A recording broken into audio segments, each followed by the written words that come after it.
আসসালামু আলাইকুম প্রিয় দর্শক, সবাই কেমন আছেন? নিশ্চয়ই অনেক ভালো। তো আজকে প্রিপেড মিটারের কিছু গুরুত্বপূর্ণ বিষয় আপনাদেরকে শেয়ার করার চেষ্টা করব। তো আমার হাতে একটা মিটার দেখতেছেন। তো এই মিটারটা একদম ইনটেক। আমি যদি আপনাদেরকে একটু দেখাই, দেখুন এখানে কোনো ব্যালেন্স নাই। অর্থাৎ মিটারটা একদম ইনটেক। তো আমরা প্রথমে যদি একটু দেখাই ইনটেক অবস্থায় কি পেয়েছি আমরা। একটা কার্ড, অর্থাৎ এটা দিয়ে রিচার্জ করতে পারবেন। এখানে মিটারের গায়ে যে নম্বরটা আছে, এই কার্ডের মধ্যেও সেই নম্বরটা আছে।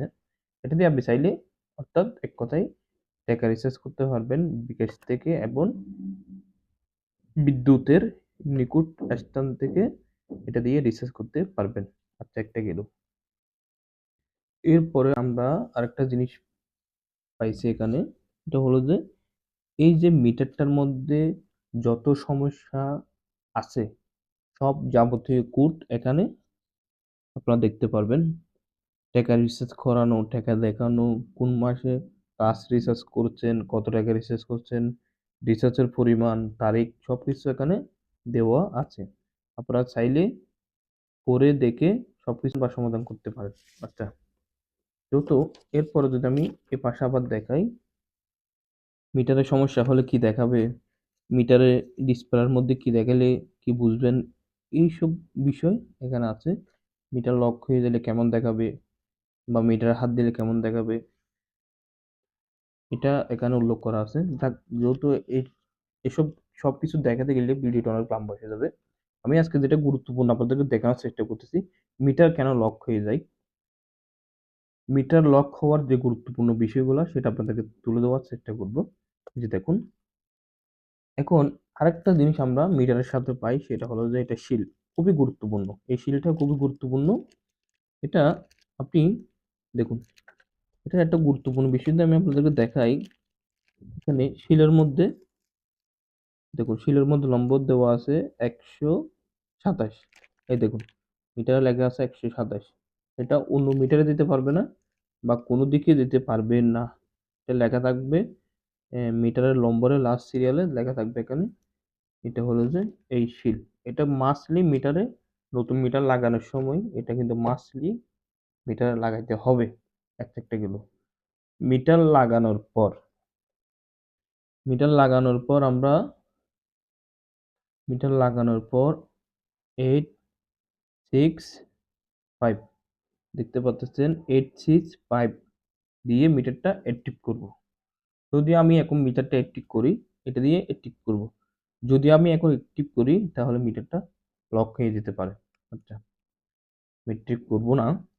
তো মিটারটা অ্যাক্টিভ করার আগে যেটা করতে হবে, এটা ভালো করে লাগাইতে হবে বেস প্লেটটা, অর্থাৎ শিলটা, এই শিলটা লাগাইতে হবে। এটা ভালো করে টাইট দিতে হবে। এটা এই লকটা লাগার পর আমি যদি একটু আবার দেখাই, 865 দিয়ে ইন্টার দিয়ে মিটারটা অ্যাক্টিভ করতে হবে।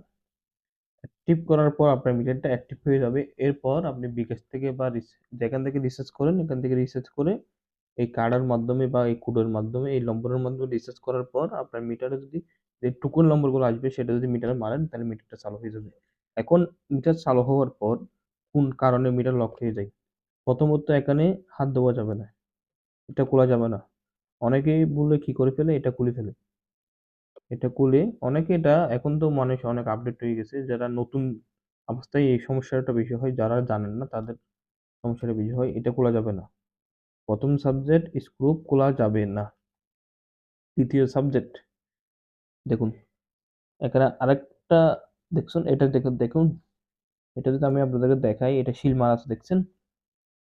ঠিক এটা মিটারটা চালু হওয়ার পর এটাও সিল মারা থাকবে, যেন এটা খুলতে না পারে। তারপরে অনেক মিস্ত্রি কি করে, এটা খুলে ফেলে। ওইটা খুললে আপনার মিটারটা লক হয়ে যাবে। তো আপনারা বুঝতে পারছেন মিটারটা কি কারণে লক হয়। এটা খোলা যাবে না, অর্থাৎ এটা স্ক্রু এটা খোলা যাবে না। আর মিটারে আবল তাবল কুট মারা যাবে না। আপনার যদি কুট মারার প্রয়োজন হয় তাহলে এটিগুলা রাখবেন সাথে। একটা কাগজ আপনি রাখতে পারেন সাথে। এখানে যাবতীয় যে কুটগুলো আছে সেগুলো আপনারা দেখে দেখে মারতে পারেন। এখানে আবল তাবল কুট মারার কোনো প্রয়োজন নেই। দেখুন, এখানে মিটার লক করলে কিরকম দেখা যাবে, বা মিটার সমস্যা হলে কিরকম থাকে সবকিছু এখানে দেওয়া আছে। চাইলে আপনারা এরকম একটা বই সাথে নিয়ে রাখতে পারেন। তো এই ছিল আজকের ভিডিও। আবার অনেকে এখানেও দেখছেন স্ক্রু, এগুলা মানে কোনো রকম স্ক্রু খোলা যাবে না, শুধু একমাত্র এটা যদি খুলতে যান আপনার মিটার লক হয়ে যাবে। এগুলো মানে লক হওয়ার পর অনেক ঝামেলা। তো এর জন্য আমি মনে করছি আপনাকে শেয়ার করার চেষ্টা করি। যে দেখতে পারতেছেন আমাদের হাতে অনেক মিটার আছে, 3-4টা মিটার আছে। আমি মনে করছি আপনাদের সাথে একটু শেয়ার করি যে মিটার কেন লক হয়ে যায়।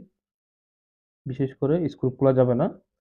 আর দ্বিতীয় কথা হলো মিটার লাগানোর পর, বেস প্লেট লাগানোর পর, সিম মারানোর পর, মারার আগে কোনো রকম মিটার অ্যাক্টিভ করা যাবে না। আমি কোডটা, মিটার অ্যাক্টিভ করার কোডটা আবার দেখাই। 865 দিয়ে সবকিছু ক্লিয়ার করার পর এটা দিয়ে ওকে দিবেন। ওকে দেওয়ার পর এই মিটার নম্বর দিয়ে রিসার্চ করবেন, তাহলে আপনার মিটারটা রিসার্চ হয়ে যাবে। তো প্রিয় বন্ধুরা, এই ছিল আজকের ভিডিও। যদি ভিডিওতে ভালো লাগে থাকে আপনাদের মাঝে, যদি ভিডিও দেখে যদি আপনার উপকার হয়, অবশ্যই আমাদের চ্যানেলটা সাবস্ক্রাইব করবেন। তো আশা করি ভালো থাকবেন, সুস্থ থাকবেন। আসসালামু আলাইকুম।